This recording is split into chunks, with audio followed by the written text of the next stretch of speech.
a lot of people have a dream, have a goal, they work hard on it.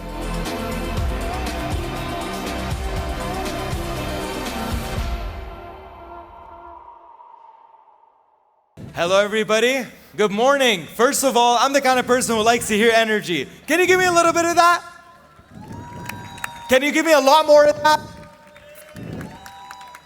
Okay, I'm guessing a lot of you guys are from Dubai or live in Dubai. I'm gonna do a voice to get you excited. Do you guys know the ladies and gentlemen, welcome to the Dubai Opera? And there we go, energy, energy. That's how I get you to give me energy. All right, everybody. Welcome to a beautiful panel discussion with two incredible human beings. Allow me to introduce Zaina and Sharif. Zaina is a Lebanese filmmaker and actress and a storyteller. As a Lebanese, that's a big deal for me, and I'm very proud of her. Can we give her a round of applause right now, please? Thank you. And of course, we have the Mr. Sharif Fayed, who is a TV host and a content creator, and he looks amazing. Can he get a few claps? Now we're talking. All right, straight to the questions. Zainab, the journey to celebrity stardom often involves a balance between personal authenticity and the demands of the public eye.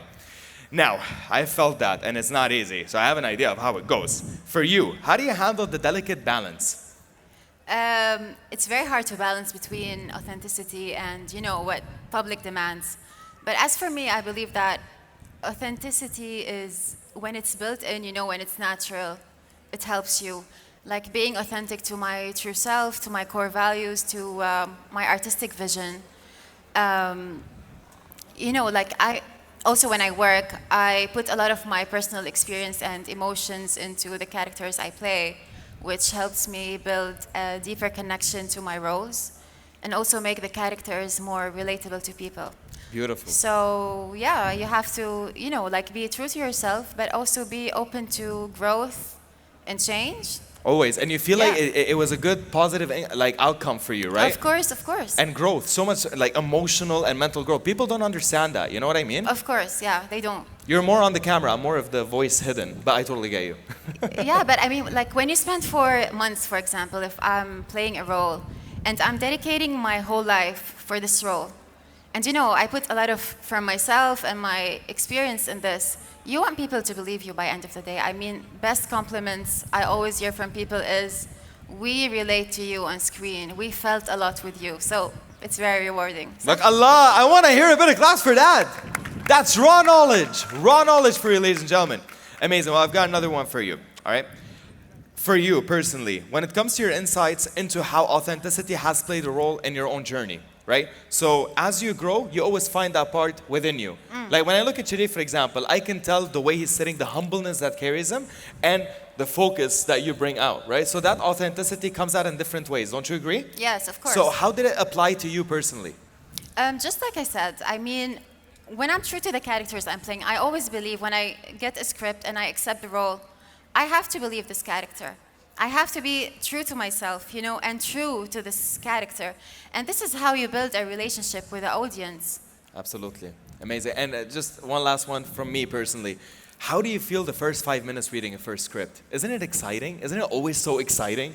It is super exciting, but sometimes it's disappointing. So That's the writing stuff right there. The first 5 minutes, خلاص, I know if I'm gonna take the role or not. I can already imagine your mom's like, Zaina, what do you think of the new script? You're like, Yallah ya mama, I tried, but I'm not Wallahi, very I sent them to my mom. She's my consultant. Well, there we go. You see, always involve your parents no matter how much you grow. Amazing. Well, Anjad, thank you so much. I really appreciate that. Sharif, to you. As a TV host and a moderator, generally creating content and so much more, you've obviously interacted with various celebrities and uncovered their journeys, understood more about them, their lives, and more. Hala, from your actual perspective, what do you think the commonalities or distinctive elements do in real life journeys of celebrities and how they continue to grow their stardom and everywhere in between? First off, I want to say congratulations for making the list, 30 under 30. Thank you. Yeah, so a big round of applause over here, guys. You made the list of 30 under 30. The voice that everybody knows. Thank you. One of the things I think a lot of people you see with celebrities or with people who make their way from the ground up, and you talk to them and you get to know them, is there's always a story of starting from scratch or starting somewhere in an area of hardship or an area where they had a dream and they wanted to make something work, All of us. and they never stopped. They kept going, they kept persevering, they kept pushing themselves further until they eventually got to where they were. It never comes easy. Obviously, some people have it easy. Some people it just works for them. Yeah, absolutely. Some people have a golden ticket, Yeah. which in Egypt we call wasta, sometimes. Absolutely. But in most cases, a lot of people have a dream, have a goal, they work hard on it, and no matter what happens and what failures they have along the way, they keep pushing until they eventually reach to what they want to. And that works for celebrities, for athletes, for content creators, for probably you when you started off as well. It wasn't easy for you, right? Nope. For Zaina, starting off with your acting. Yeah, of course it wasn't easy.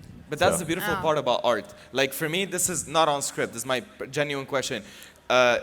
When it comes to how life comes together, at least from the way I see life, my perspective, don't you think that when you have two options, which is either to continue or to stop, literally the outcome of one of them is amazing. The other outcome is like you have these two options.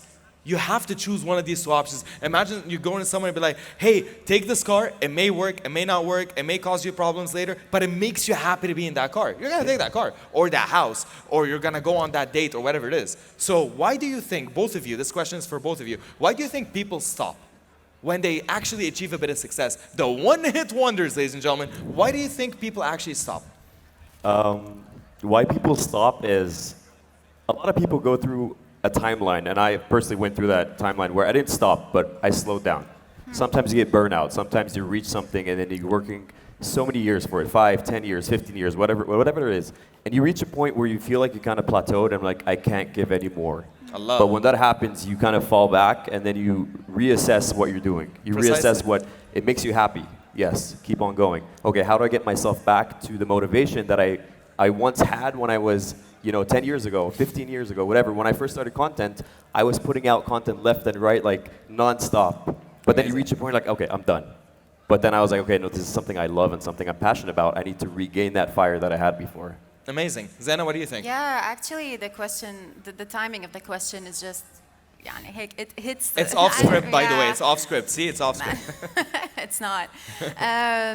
It's really healthy, not just, I mean, some people stop for so many reasons, but from my personal experience now, مثلا, I'm slowing down. I have to reevaluate all the offers and all the projects and where I want to be next. Like, acting is exhausting, and being on screen all the time, people are gonna get bored of you. يعني, the المثل لا حتطلع من nobody's gonna الحنفية. get bored of you. Don't يعني lie to حتطلع us. من الحنفية, So I need to know what I want, where I want to be next. Is this what I want to do for the rest of my life? I have to, probably I want to go back to directing, مثلا, or Yeah.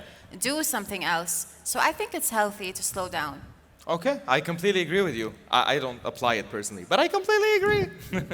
You will agree with me once you get into the acting Yeah, let's see. industry. So, and this is a very, very interesting question. In the ever-evolving landscape of the entertainment industry, how do you believe the intersection of film and television is influencing storytelling? Of course. A lot of influence. Yeah, a lot of influence. Like, I think if we're going to talk about social media, when I started صح. 12 years ago, I think it was 12 years ago on Vine. I don't know if there's a lot of under 30s here. When I started it was on Vine. I don't know if people still know what Vine is, but there was an art of storytelling in 7 seconds. Oh, yeah. Whether it was making people laugh, whether it was having a message delivered in 7 seconds, which is, to me, I consider it a very difficult thing to do. Imagine telling someone, okay, you have 7 seconds to make me laugh. Good luck. How are you Yeah, going to do exactly. that? But a lot of that inspiration, a lot of the script writing, and a lot of the people writing what they want to produce came from looking at actors, came from looking at movies, came from seeing how they want to convey the message that they want to tell in the story. And then as time went by with social media, you saw that evolve into 30 seconds, into 1 minute, into YouTube movies where people are directing and writing scripts just as complex as a lot of the movies and actual short films. movies are. Yeah. Precisely. So I think it really goes hand in hand, and it helps with creativity. And it really is an inspiration to look at the film industry and take that. And you see a lot of people nowadays, especially on social media, who are transitioning into the big screen. Absolutely. It wasn't a thing back then. Nope. And people on TV were never on social media, so you see those crossing over perfectly now. I mean, I wonder who got on TV because he went viral. I'm not sure. But anyway, what do you think, Zeno? Yeah, I know from my كمان film industry, I mean, the blurring the boundaries between TV and film has helped creators build creative freedom. You know, like you don't have to stick to the structure of storytelling in films is very different from TV. But now you don't have to really stick to the structure. مثلا في online streaming, the streaming platforms, digital distributions. The storytelling is different. It gives the creators more freedom to, you know, like I don't have to stick to مثلا writing a film يكون best 90 minutes on screen, our series 30 episodes. I have the freedom to create something مثلا 8 episodes كأنه فيلم طويل. Absolutely, but don't you think this also presents a lot of new challenges for the people that are actually doing it today? Of course, and the competition is bigger now. Like anyone can The create. pool is Yeah. insane, right? And the audience as well. Yani you can reach a global audience easily now. What would your advice be for people who are actually starting to face these challenges from, you know, too many people, it's, you know, all over the place, yada, yada, yada. What do you think, or how do you think people should stand out from your industry and from your industry? It's constantly changing, constantly evolving. People's attention span is shortening more and more. Like you remember people who used 7 seconds was good. You went on to longer form. People were watching videos that are 5-10 minutes. And then you go back and you're like, okay, Instagram and everything, people have an attention span that, well, if you don't catch their attention the first 20 seconds, you lost them. So you always have to kind of adapt and learn as you go. And maybe one thing that you started doing doesn't really work nowadays. It worked 2 years ago, 3 years ago. But if you don't stay on the trend and understand what the audience wants and how to really kind of mold into that as well without losing what you like to do and what you're doing. The essence of you. The essence of you. And you're not really going to advance and change and grow. So I think it's very important to kind I think that's what's actually driving the entire industry aslan. It is the people. It goes down to the people. It goes down to what people are consuming, why they're consuming it, and what's making it, in essence, a part of them. Yeah. Because it's relatability. Wouldn't you agree, Zaina?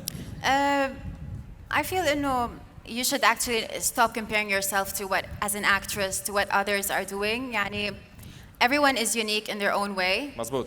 But also be open to growth. يعني don't stay there. 10 years ago, I was a different person. Now I have to see what the audience wants, but I don't want to lose myself in the process. Precisely. So, yeah. Amazing. Well, if you guys think that that was a good talk, can I hear a few more claps?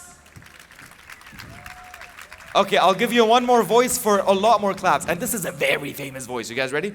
Dubai Expo 2020. حياكم. Who hasn't heard that? Who hasn't heard that? Give it up to Sharif Faid and Zaina Maki, ladies and gentlemen. A big round of applause. Thank you guys so much. Thank you. Ahmed. Thank you. Thank you.